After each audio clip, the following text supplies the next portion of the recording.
এই জন্য আমার ভাইরা, মানুষ যখন মারা যায় দেখবেন বড়ই পাতা দিয়া পানি গরম করে, খয়াসারে করে না, নিম পাতা, বড়ই পাতা। এই জন্য বড়ই পাতা দিয়ে পানিটা গরম করা হয়, কারণ জান্নাতে যাওয়ার দুই পাশে রাস্তার মধ্যে আল্লাহ বড়ই গাছ লাগাই রাখছেন। সুবহানাল্লাহ। আল্লাহর হাবিব বলেন, এই রাস্তা অতিক্রম করে মাঝখানে অনেক কিছু আল্লাহ আমাকে দেখাইছেন। একটা পর্যায়ে আল্লাহর সঙ্গে আমার মোলাকাত, আল্লাহর সাথে যে আমার মোলাকাত সরাসরি নয়, কারণ এই দুনিয়ার চোখ দিয়ে আল্লাহকে কোনোদিন দেখা যায় না। কথা কয় হযরত মুসা পয়গম্বর আল্লাহর কাছে দরখাস্ত করেছিল, রব্বি আরিনি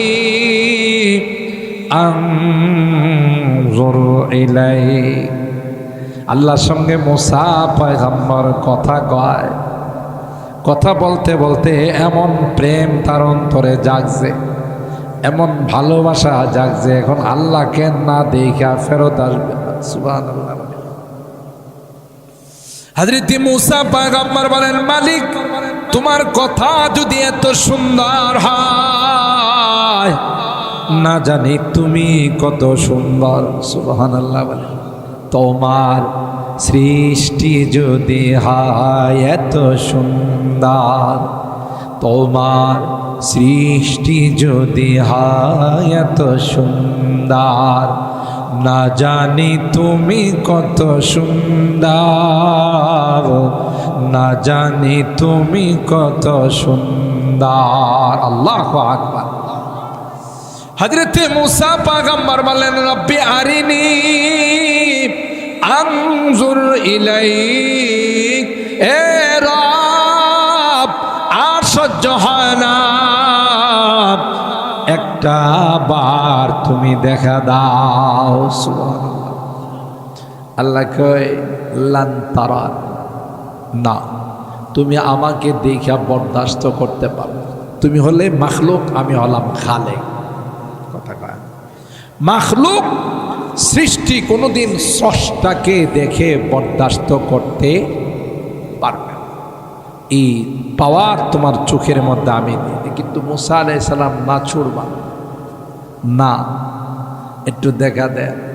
রব্বি আরিনি আনজুর ইলাইক। আল্লাহ কয়, লান তারানি, কখনো তুমি দেখে বরদাস্ত করতে পারবা না। এরপরও তিনি তার আবদার ছাড়েন। আল্লাহকে ওয়ালাকিন ইনজুর ইলাল জাবাল ফাইন ইসতাকাররা মাকানাহু ফাসাউফা তারান। এতই যদি তোমার আকাঙ্ক্ষা থাকে, তাইলে তুমি পাহাড়ের মধ্যে আমি সামান্য কিছু তাজাল্লি নাযিল করতেছি, ওইদিকে তাকাও। তাকায় যদি তুমি স্থির থাকতে পারো, তাইলে আমাকে দেখে তুমি বরদাস্ত করতে পারো।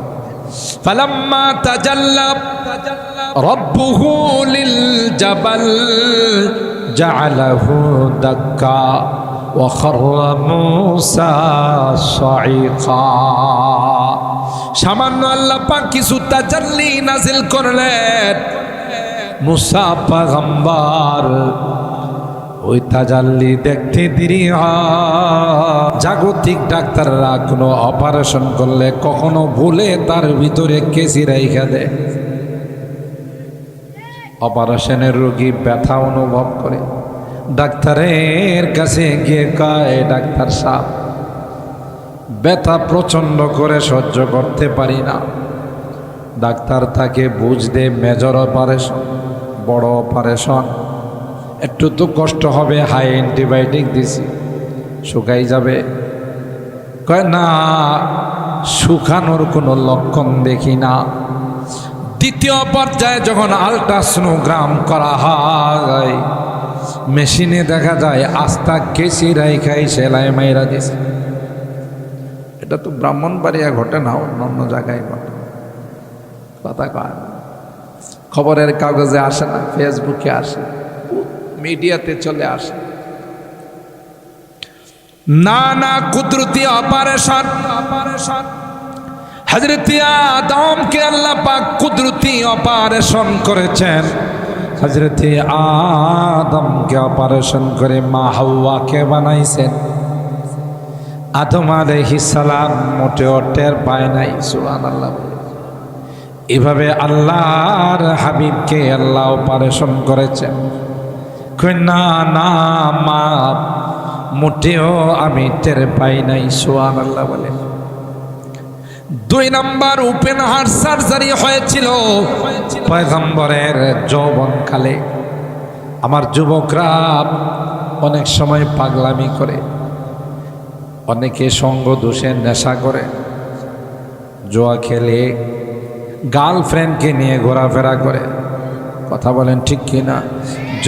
যদিও আমার খয়াসারের যুবকরা অনেক ভালো, এরা এই সকল ধান্দাবাজি দেয় না, এরা মাহফিল নিয়ে ব্যস্ত। কথা বলেন ঠিক কিনা? আমার যুবকরা মাহফিলে বসা আছে, কিন্তু যৌবনকালটা একটা পাগলা কাল। যৌবনকালটা আউট অফ দ্য কন্ট্রোল। কথা বলেন ঠিক কিনা? অনেক সময় পাগলামি করে, গান শুনে, মদ খায়, জুয়া খেলে, আরো বিভিন্ন রকমের অসামাজিক কার্যকলাপে লিপ্ত হয়। আল্লাহর হাবিবের দ্বিতীয় অপারেশন যৌবনকালে হয়েছিল, যেন যৌবনের পাগলামি আল্লাহর পয়গম্বরের দ্বারা প্রকাশ না পায়। সুবহানাল্লাহ। আমার ভাইরা 3 নাম্বার ওপেন হার্ট সার্জারি হয়েছিল মেরাজে যাওয়ার সময়। আল্লাহর হাবিব বলেন, আমাকে 2 জন ফেরেশতা ধরে হাতিমে কাবায় নিয়ে আসল, আমাকে শোয়াইল। বাইপাস সার্জারি করছে, বুক ছিঁড়ে কি যেন ভিতর থেকে বের করলো। এরপরে এটাকে ভালো করে জমজমের পানি দিয়া ধৌত করল। সুবহানাল্লাহ বলেন। আর ভাইরা, এরপরে আল্লাহর হাবিবের অপারেশন শেষ হয়ে গেল। 3 নাম্বার এই ওপেন হার্ট সার্জারির মধ্যে যিনি প্রধান ডাক্তার ছিলেন হযরতে জিবরাইল, সেকেন্ড ম্যান যিনি ছিলেন হযরতে মিকাইল, আর হাসপাতালের নাম ছিল হাতিমে কাবা। যে মেডিসিনটা ওখানে ব্যবহার করেছেন, ওই মেডিসিনের নাম হলো আবে জমজম। এর কারণ ছিল আল্লাহর হাবিবের বিশাল সফর।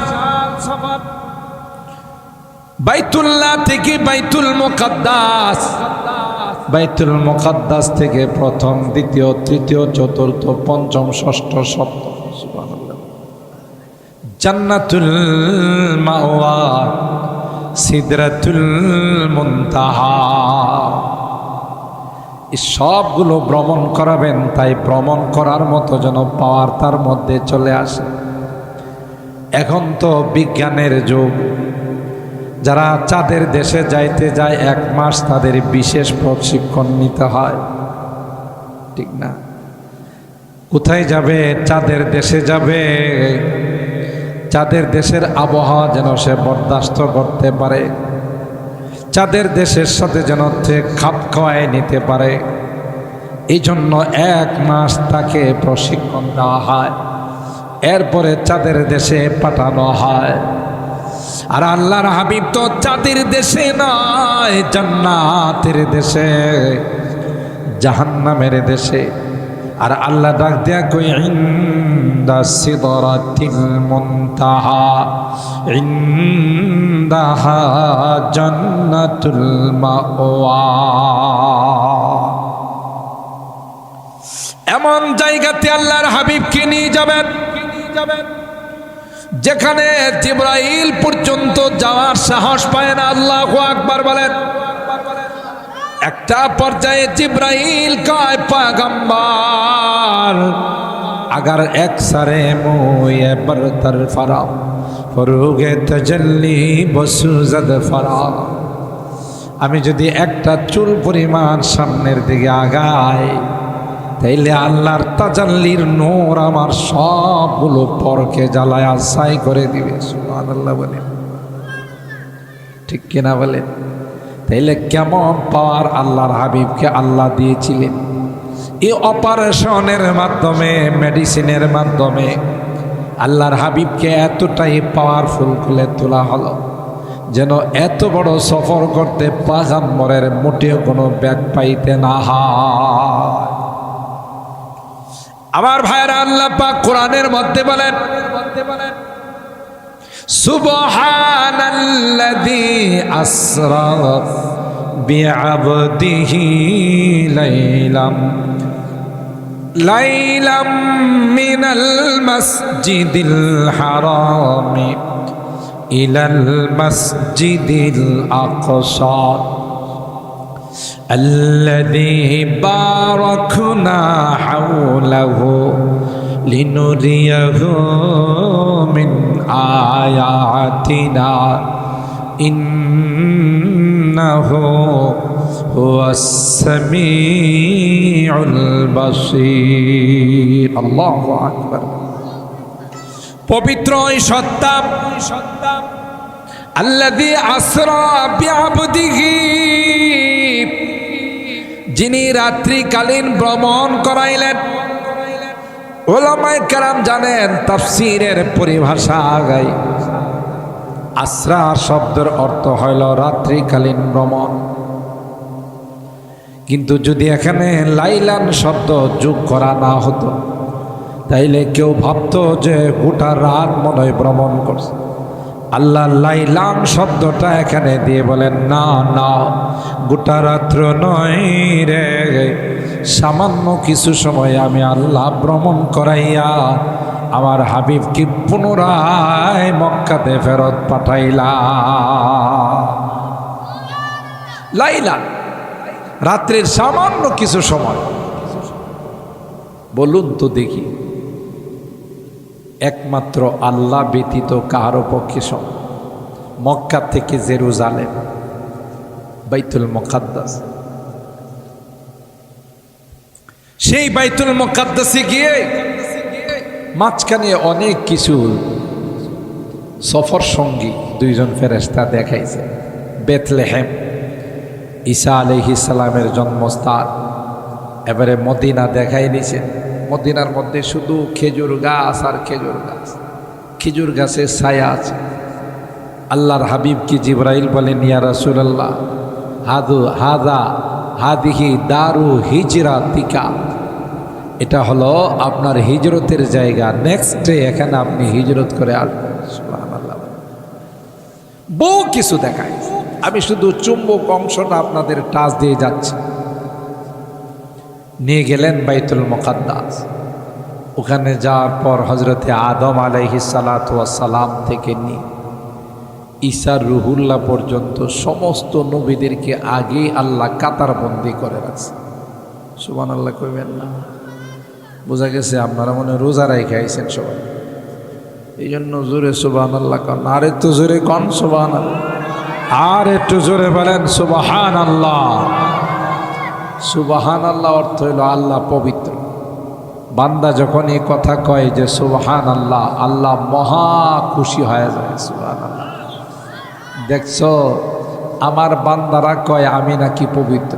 সুবহানাল্লাহ। আমার বান্দারা কিছুক্ষণ পর পর বলে আল্লাহু আকবার। বলেন আল্লাহু আকবার। আল্লাহ মহান, আল্লাহ মহান। যখন বান্দাই কথা কয়, আল্লাহ কই দেখছো, আমি বলে মহান, আমি বলে পবিত্র, সমস্ত প্রশংসা বলে আমার। ফেরেশতাদেরকে আল্লাহ বলো তো দেখি এদেরকে কি দেওয়া যায়। কয় আল্লাহ আপনার শান মতো। আল্লাহ কয় তোমরা সাক্ষী থাকো, তাদের জীবনের সকল গুনাহগুলো মাফ করে আমি আল্লাহ তাদের জন্য জান্নাতের ফয়সালা করে দিলাম। যারা বাসায় বসে আছে এরাও বোধহয় ডিক্লারের আওতাভুক্ত হবে না, যারা মাহফিলে আসছে কয় না। কিছু চালু মানুষ আছে, এরা কয় মাইকের আওয়াজ আমার বাসার মধ্যে সুন্দর করে পৌঁছতেছে, কোনো দরকার আছে ওখানে যায় খালি মাঠে বসা থাকার, কম্বলটা গায়ে দিয়া বৈশা বৈশা ওয়াজ শুনে আছে না? এরা নিজেদেরকে অনেক চালু মনে করে। বাসার থেকে গেলাম না, বাসার মধ্যে সুন্দর করে গরম বিছানায় শুয়ে রইলাম, ওয়াজও শুনলাম, দুইটাই তো হল। আচ্ছা, যদি বাসায় বৈশা ওয়াজ শুনলে চলতো, তাহলে ইমাম সাহেব হুজুর, খতিব সাহেব হুজুর, মুয়াজ্জিন সাহেবরে দিয়ে বলতো আপনি ঘোষণা দিয়ে দেন, ভাই সব কয়াসার জামে মসজিদে এক বিরাট ওয়াজ মাহফিলের আয়োজন করা হইয়াছে, আপনারা সকলেই বাসায় বসে বসে শুনতে থাকবেন। কথা কয় না, এই ঘোষণা দেওয়া হইতো না? কম বলেন, নিচে বসে বসে আরামে শুনবেন, কাউকে মসজিদের সামনে আসা লাগবে না। কথা কয় না? তাইলে বুঝা গেল এই সকল দিনের কথা শোনার জন্য জান্নাতি প্যান্ডেলে আসা লাগে। ঠিক কিনা বলেন? না, ঘরে বসে শোনা যায় না, বাসায় বসে শোনা যায় না, ওখানে রহমত নাজেল হয় না। রহমত নাজেল হয় এই প্যান্ডেলের নিচে, সামিয়ানার নিচে। ঠিক কিনা বলেন?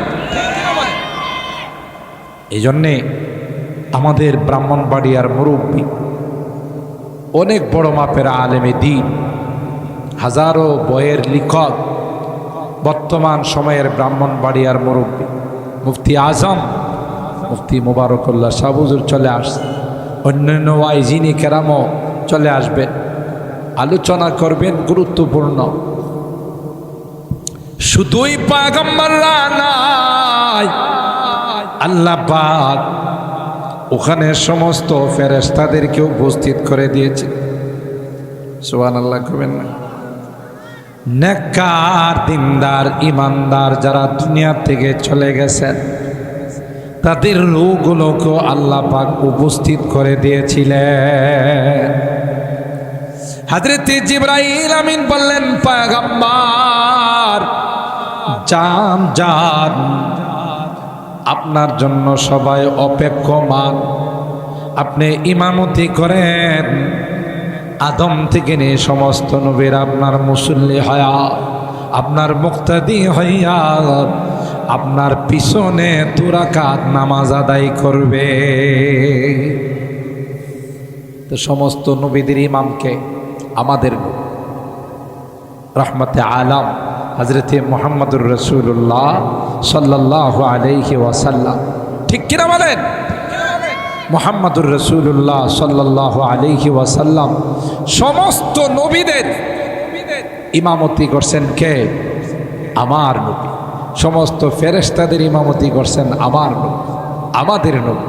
সমস্ত মুমিনদের ইমামতি করছেন আমাদের নবী। সুবহানাল্লাহ, জোরে বলেন ঠিক কিনা? ওই দিন ইমামতি করাইয়া আল্লাহ বুঝাইছেন যে আমার নবীর উপর পৃথিবীর কাহারও মর্যাদা নাই, আমার পরে আমার নবীর মর্যাদা। আল্লাহু আকবার। মুহতারাম হাজিরিন, হযরত জিবরাইল কয়, হুজুর মুসাফা করে তাড়াতাড়ি যাইতে হবে, অনেক দূরে রাস্তা, কিন্তু অনেক দূর। সুবহানাল্লাহ।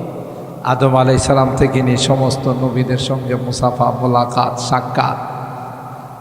এরপরে আরেক নতুন বাহন আসছে, মক্কা থেকে বাইতুল মুকাদ্দাস যে বাহনে করে গেছেন, ওই বাহনের নাম ছিল বুরাক। আর ওখান থেকে আবার আল্লাহর পক্ষ থেকে কুদরতি সিঁড়ি আসছে, কোনো বর্ণনায় বলা হয় কুদরতি বাহন আসছে দুলদুল। আর কোরআন এবং সুন্নাহর পরিভাষায় মেরাজ।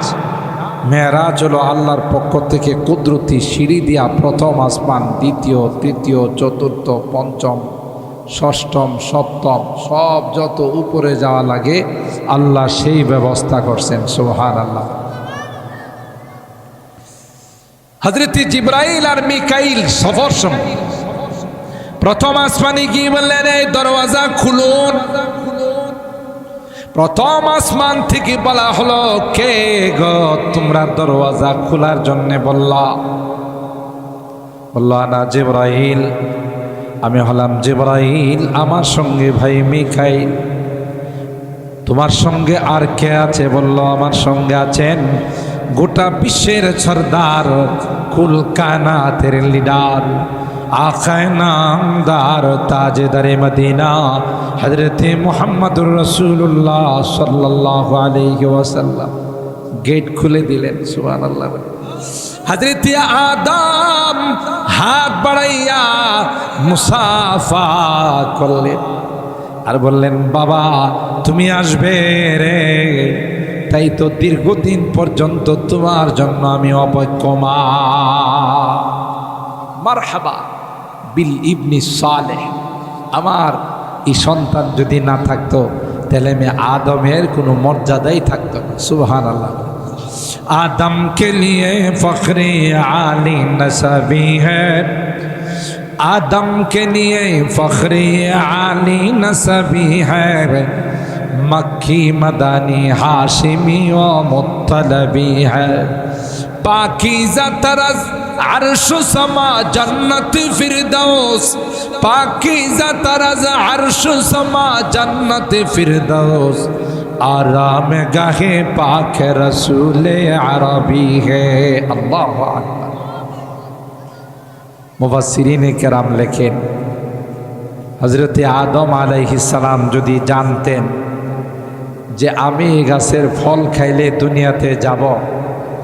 দুনিয়াতে যাব আর আমার বংশ থেকে মুহাম্মদুর রাসূলুল্লাহর আগমন ঘটবে, মুফাসসিরিন কেরাম লেখেন তাহলে হজরতে আদম গাছের ফল নয়, মূল শিকড়টা খায় ফেলায়।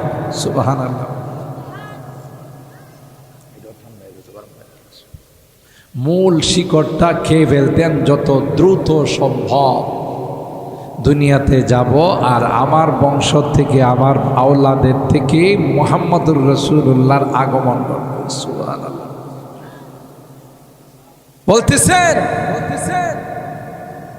আরে বাবা তুমি তো আমার অহংকার, তুমি এক সন্তানই আমার জন্য যথেষ্ট। সুবহানাল্লাহ। স্বাগতম জানাইলেন, মারহাবা বললেন আর দোয়া দিলেন। খুব শর্টকাট করে বলতেছে, দ্বিতীয় আসমানে গেলে ওখানে একই অবস্থা। টুকা দেওয়ার পর বলছে, কে? আমি জিবরাইল, আমার সাথে মিকাইল। আর কে? কই আজকের এই ভ্রমণের যিনি চিফ গেস্ট, প্রধান অতিথি মুহাম্মদুর রাসূলুল্লাহ সাল্লাল্লাহু আলাইহি ওয়াসাল্লাম। তাড়াতাড়ি গেট খুলে দিয়ে বলেন মারহাবা। ওখানে গিয়ে দিয়ে হযরত ইয়াহইয়া আর ঈসা আলাইহিস সালাম। সুবহানাল্লাহ। ওনারা দুইজন আল্লাহ প্রত্যেক আসমানে এইভাবে এক এক আসমানে হারুন আলাইহিস সালাম, আরেক আসমানে মুসা আলাইহিস সালাম, আরেক আসমানে ইদ্রিস আলাইহিস সালাম, আরেক আসমানে ইব্রাহিম খলিলুল্লাহ। প্রত্যেক আসমানে নবীদেরকে আল্লাহ দাঁড় করাই রাখছেন বিশ্ব নবীকে স্বাগতম জানানোর জন্য। দেখছেন নাকি বরকতময় সফর। সবার সাথে দেখা সাক্ষাৎ, সবাই আল্লাহর হাবিবকে সালাম জানাইছেন, স্বাগতম জানাইছেন। আমি শর্ট করে বলতেছি, যেহেতু আমার টাইম আছে মাত্র আর 10 মিনিট। মুহতারাম হাজিরিন, সব কিছু ভ্রমণ করে একটা পর্যায়ে যখন সিদরাতুল মুনতাহাতে গেল, জিবরিল কয়, হুজুর আর আমার যাওয়ার পাওয়ার নাই, আমি এর পরে এক চুল পরিমাণ সামনে আগাইতে পারব। আল্লাহ কোরআনে বলেন, ইনদা সিদরাতিল মুনতাহা ইনদাহা জান্নাতুল মাওয়া ইয ইয়াগশাস সিদরাতা মা ইয়াগশা মা যাগাল বাশারু ওয়া মা তাগা। আল্লাহর হাবিব বলেন, ওখানে গিয়ে জিবরাইল আমাকে কয়, পয়গম্বর একা একা যাইতে হবে, আমার আর যাওয়ার কোনো পাওয়ার নাই। দুই পাশে বড়ই গাছ, এক একটা বড়ই গাছের পাতাগুলো হলো হাতির কানের মতো। সুবহানাল্লাহ কয় না? তাইলে যে বড়ই গাছের পাতা হাতির কানের মতো হয়, বড়ইটা কত বড় হবে? বিশাল বড় বড় মটকা আছে না, মটকার মতো এক একটা বড়ই। এই জন্য আমার ভাইরা, মানুষ যখন মারা যায় দেখবেন বড়ই পাতা দিয়া পানি গরম করে, খয়াসারে করে না। নিম পাতা, বড়ই পাতা, এই জন্য বড়ই পাতা দিয়ে পানিটা গরম করা হয়, কারণ জান্নাতে যাওয়ার দুই পাশে রাস্তার মধ্যে আল্লাহ বড়ই গাছ লাগাই রাখছেন। সুবহানাল্লাহ। আল্লাহর হাবিব বলেন, এই রাস্তা অতিক্রম করে মাঝখানে অনেক কিছু আল্লাহ আমাকে দেখাইছেন। একটা পর্যায়ে আল্লাহর সঙ্গে আমার মোলাকাত, আল্লাহর সাথে যে আমার মোলাকাত সরাসরি নয়, কারণ এই দুনিয়ার চোখ দিয়ে আল্লাহকে কোনোদিন দেখা যায় না। কথা কয় না। হযরত মুসা পয়গম্বর আল্লাহর কাছে দরখাস্ত করেছিল, রব্বি আরিনি আনজুর ইলাইক।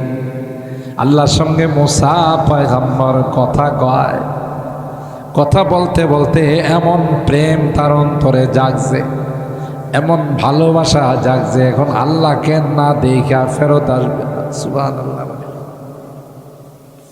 হযরত মুসা পয়গম্বর বলেন, মালিক তোমার কথা যদি এত সুন্দর হয়, না জানি তুমি কত সুন্দর। সুবহানাল্লাহ বলেন।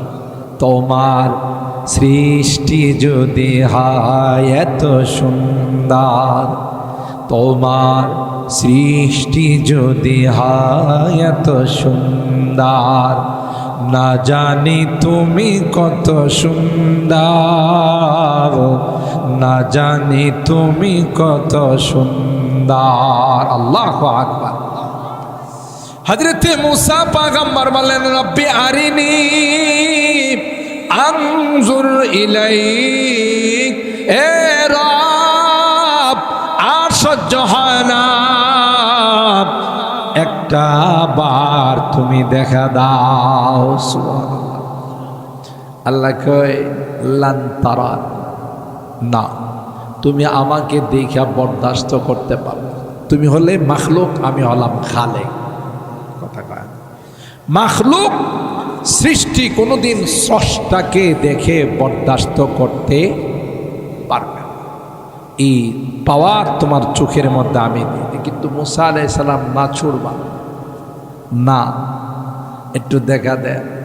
রব্বি আরিনি আনজুর ইলাইক। আল্লাহ কয়, লান তারান, কখনো তুমি দেখে বরদাস্ত করতে পারবা না। এরপরও তিনি তার আবদার ছাড়েন। আল্লাহ কয়, ওয়ালাকিন ইনজুর ইলাল জাবাল ফাইন ইসতাকাররা মাকানাহু ফাসাউফা তারান।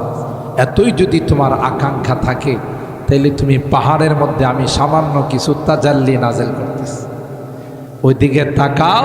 তাকায় যদি তুমি স্থির থাকতে পারো, তাইলে আমাকে দেখে তুমি বরদাস্ত করতে পারো।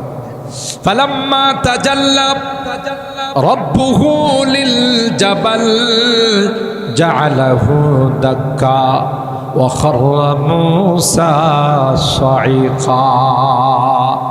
সামান্য আল্লাহ পাক কিছু তাজাল্লি নাযিল করলেন, মূসা পয়গম্বর ওই তাজাল্লি দেখতে দেরি হয়, বেহুশ হয়ে জমিনে পড়তে দেরি হয় না। আল্লাহু আকবার, আল্লাহু আকবার। পাহাড়টা টুকরো টুকরো হয়ে গেছে, আল্লাহর তাজাল্লি বরদাস্ত করতে পারে না। হযরত মুসা পয়গম্বর লং টাইম বেহুশ থাকার পর যখন হুশ আসলো, তখন আল্লাহর কাছে তওবা করে ফালাম্মা আফাকা ক্বালা সুবহানাকা তুবতু ইলাইকা ওয়া আনা আউয়ালুল মুমিনিন। হুশ আসার পরে কয়, আল্লাহ ভুল হয়ে গেছে, মাফ করে দাও। আসলে তো তুমি বলছিলা যে পারবা, তারপরও জোর করে দেখলাম, এখন বুঝছি যে কোনোভাবেই সম্ভব না। তাইলে বুঝা গেল সরাসরি আল্লাহর সঙ্গে দেখা হয় নাই। হাদিসের মধ্যে আছে ৭০,০০০ পর্দার ভিতর থেকে আল্লাহর হাবিব রবের সঙ্গে কথা বলছে। আরো জোরে বলেন সুবহানাল্লাহ। অনেক লম্বা আলোচনা শর্টকাট করে বলছি। আল্লাহ পাকের সাথে যখন আল্লাহর হাবিবের সরাসরি কথা শুরু হয়ে গেছে, আল্লাহ বলেন, হাবিব আমার জন্য দুনিয়া থেকে কি হাদিয়া নিয়ে আসছে? আল্লাহর হাবিব বলেন আত্তাহিয়াতু লিল্লাহি ওয়াসসালাওয়াতু ওয়াত-তাইয়্যিবাত। কথা বলেন ঠিক কিনা? আপনার জন্য সমস্ত তাজিম, সমস্ত প্রশংসা, সমস্ত পবিত্রতা। আসসালামু আলাইকা আইয়ুহান নাবিয়্যু ওয়া রাহমাতুল্লাহি ওয়া বারাকাতুহু। আল্লাহ পাক তার নবীকে সালাম জানাইলেন। আল্লাহর হাবিব কয় আল্লাহ শুধু আমারে সালাম জানাইলেন, আমার উম্মত যে রাইখে আসলাম ওগো সালাম দিবেন না? সুবহান।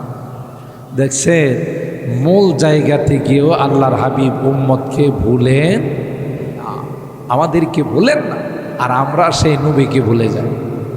কত বড় হতভাগা বদনস! নবীর সুন্নত নাই, নবীর কালচার নাই, নবীর আদর্শ নাই। ওই মেসির আদর্শ যুবকরা বুকে নিয়ে নিয়ে ঘুরে, রোনালদোর ড্রেস নিয়ে নিয়ে ঘুরে। রোনালদো যেভাবে চুল কাটছে এইভাবে কাটে। আরে যুবক না, তোমার আইকন হবে, তোমার মডেল হবে বিশ্বনবী রহমাতুল্লিল আলামিন। কথা বলেন ঠিক না বেঠে? নবী আমার জন্য কিয়ামতেও ভুলে না, মেরাজে গিয়েও আমাদেরকে ভুলে না, সেজদায় পড়ে পড়ে কাঁদে। সুবহানাল্লাহ। তখন আল্লাহ বলে, আল্লাহ পাকের হাবিব বলেন আসসালামু আলাইনা ওয়া আলা ইবাদিল্লাহিস সালিহিন। এরপরে শেষ কথা আল্লাহর হাবিব বলেন আল্লাহ আমি তো আপনার সাথে সরাসরি কথা বলতেছি, আমার কোনো উম্মত যদি সরাসরি আপনার সাথে কথা বলতে চায় তাইলে কোন নাম্বারে কল দিলে আপনাকে পাবে? সুবহানাল্লাহ। তখন আল্লাহ পাক বললেন আপনার উম্মত যদি 50 নাম্বারে কল দেয় তাইলে আমারে পাবে। সুবহানাল্লাহ। নবী তো খুশি, উম্মতের কাছে 50 নাম্বার দিব, মানে 50 ওয়াক্ত নামাজ নিয়ে আসছে। মুসা নবী কয় আল্লাহ আপনার উম্মতকে কি হাদিয়া দিছেন? হাদিসের কথা কিন্তু, গল্প নয়। বলেন আমার উম্মতকে আল্লাহ 50 ওয়াক্ত নামাজ দিছে। মুসা নবী কয় সর্বনাশ, পারবে না, 50 ওয়াক্ত নামাজ আদায় করতে পারবে না। আল্লাহর কাছে বলেন কমাই দিতে। আমি বনি ইসরাইলকে অনেক পরীক্ষা করছি, কাজ হয় না। আল্লাহর হাবিব আল্লাহর কাছে যান, আল্লাহ 5 ওয়াক্ত করে কমান। 50 থেকে 5 মাইনাস হলে আর থাকে কত? 55। আমি আবার অঙ্কতে কাঁচা, তো এই জন্য মাঝে মধ্যে ভুল হয়ে যায়। তাহলে কত থাকে? 45। মানে আপনাদের একটু পরীক্ষা করলাম, আপনারা আমার এখানে আছেন না অন্য জায়গায় আছেন? মাশাআল্লাহ, শহরের মানুষ তো চালু মানুষ। মুসা নবী কই পারবে না, আবার যান। একটা পর্যায়ে আল্লাহর হাবিব সরি কথা বলতেছেন, আপনার উম্মত যখন 5 ওয়াক্ত নামাজে দাঁড়াবে, দাঁড়ায় যখন সূরাতুল ফাতিহা তিলাওয়াত করবে, প্রথম যখন পড়বে আলহামদুলিল্লাহি রাব্বিল আলামিন, সমস্ত প্রশংসা আল্লাহর জন্যে, অপর প্রান্ত থেকে আমি আল্লাহ জবাব দিব হামিদানি আবদি, আমার বান্দা আমার প্রশংসা করতেছে। তাহলে বোঝা গেল প্রত্যেকটা বাক্য এভাবে পড়বে, আল্লাহ অপর প্রান্তের থেকে জবাব। তাহলে এই জন্য বলা হয় আসসালাতু মিরাজুল মুমিনিন, নামাজ হলো মুমিনদের মেরাজ। কথা কয় না কেন? আল্লাহ নবী মেরাজে গিয়ে আল্লাহর সাথে সরাসরি কথা বলছে। মুমিন মসজিদের জায়নামাজে দাঁড়ায় গেলে, নিজের বাসার জায়নামাজে দাঁড়ায় গেলে সরাসরি আল্লাহর সাথে কথা শুরু হয়েছে। আচ্ছা বলুন তো, এমন নামাজ কেউ ছাড়তে পারে যেখানে 50 ওয়াক্ত ছিল? আল্লাহ দয়া করে মেহেরবানি করে 50 থেকে 45 মাইনাস আছে কত? এই 5 ওয়াক্ত নামাজও যদি আমরা না পড়ি, আমাদের মতো জালেম কেউ হবে? কি জবাব দিব মালিকের কাছে?